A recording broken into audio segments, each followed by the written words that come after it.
double standard here.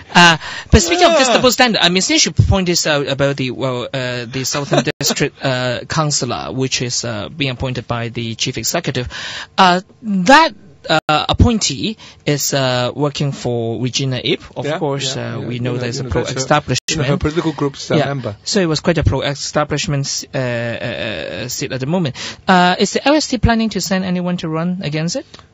We are, we haven't made up the decision yet. There may be a possibility, but we had to work it out to see if there are good candidates. And see if we want to use this election to put forward another political message.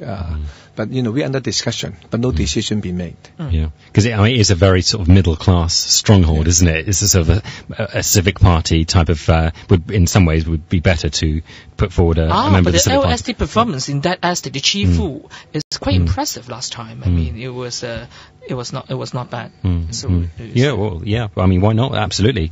And going back to the in terms of the bigger picture to do with the democracy movement, I mean, which direction do we go now? I mean, the by-election we just had, it was in some ways it was effective in terms of a protest, and in terms of making the international community aware that they are people fighting in Hong Kong and want real democracy. I mean, what is that something? Do you think the LSD and the movement will think of trying more in terms of trying to engage with the international community? Because if you look at how other countries did it in terms of the fight for democracy, how South Africa did it, with Nelson Mandela, and how it was done in India, they did think of ways to try to engage the international community, and that seems to be something which it's not easy to do, but in somehow to try and do more of. It could be a good thing. Well, this is why I want to put forward that report to the United Nations. We want the international community to keep their eyes on Hong Kong, because about the Chinese communists. I mean, if they can close the door, they will do all kind of things, including killing us, without people's knowledge. So if we want, if we can create an atmosphere, in which the international community, is paying attention to Hong Kong and engaging the international community, in the development of Hong Kong's political system, I think it will keep some pressure on both the Hong Kong and Chinese government, not to do something in direct violation of the Sino-British Joint Declaration and the Basic Law, and also people's rights in Hong Kong. And in terms of strategy and tactics, because obviously some of those movements we mentioned in other countries, they did use non-violent civil disobedience in different ways. They kind of found the right way for their particular culture. And do you think in some ways there needs to be a bit more debate within the democracy movement about that kind of issue, whether to engage in civil disobedience and what kind of civil disobedience to engage in? Well, that is one of the main weaknesses of Hong Kong's pan-democrats. The only groups, which have considered strategy, use non-violent means, to fight for democracy in Hong Kong is the Social Democrat.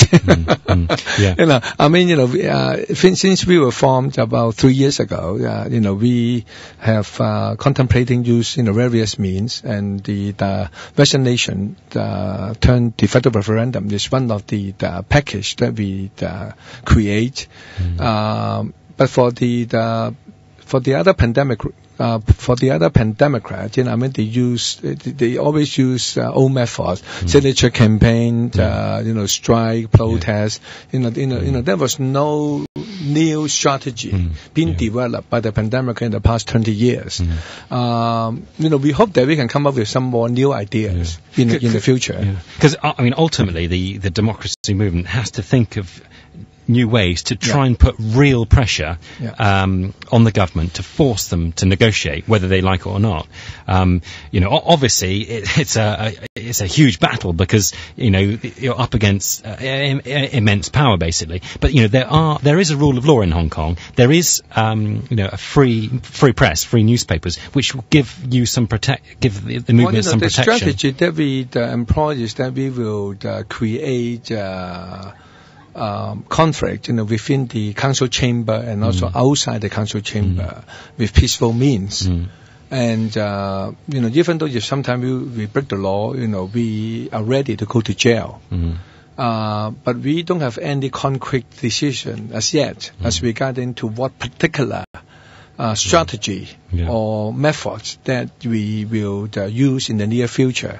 But we welcome any suggestion. I mean, and would you agree that in terms of when people talk about that issue, sometimes they also talk about total non-violence, or because there's a real danger that if you do go down that road, some activists or some people, they get aggressive, you see, and then as soon as people get aggressive, they will get heavily criticised.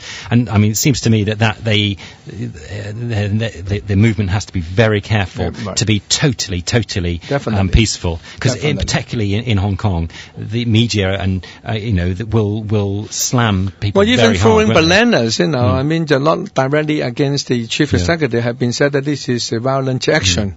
When you look at Western countries, nearly all the president and prime minister, they have been thrown to, bananas, eggs, tomatoes, and all kind of things have been thrown against politicians. I mean, that is a normal practice in Western democratic country. But in Hong Kong, when you look at the Cultural Revolution, tens of millions of people have been killed. And Hong Kong people, those people who are in those positions now, didn't accuse the Chinese government of those killing or being violent. For us, folding a banana, is a violent action and being condemned. So that is, really double standard in Hong Kong. In terms of sort of life as a lawmaker in the Legislative Council, obviously, a lot of your work is involved in day-to-day stuff, isn't it? That different motions that are going through the Legislative Council. Do you feel in some ways the government they like a limited amount of democratic lawmakers in there? In some ways they to have some degree of representation from that group, but in some ways, I can imagine being in your shoes. In some ways, it would frustrate me that I'm thinking so much about the day-to-day stuff of the council that I can't step back and think about the sort of the bigger fight, if you like, with the government in terms of the fight for real democracy. And in some ways, the government they in some ways they would like that. Do you sort of mean? Definitely, the government want us to give them suggestions as regarding to the policies in all sectors, and also when they want to draft certain legislation, they want our input because by so doing, then they will know some of the public will and wishes. When they formulate the laws and policies. But if our suggestion is not greatly deviate, from the original proposal, they welcome that. But if we against it, if we against them on principle, there's no way that we can come into an agreement. For example, the issue on the minimum wages, we raised that issue more than 20 years. I mean, the government just recently accept that idea, and we asked for fair competition law for more than 20 years. We want government to open up, the air. I mean, the radio and also the television license. The government are still opposing that. So when there are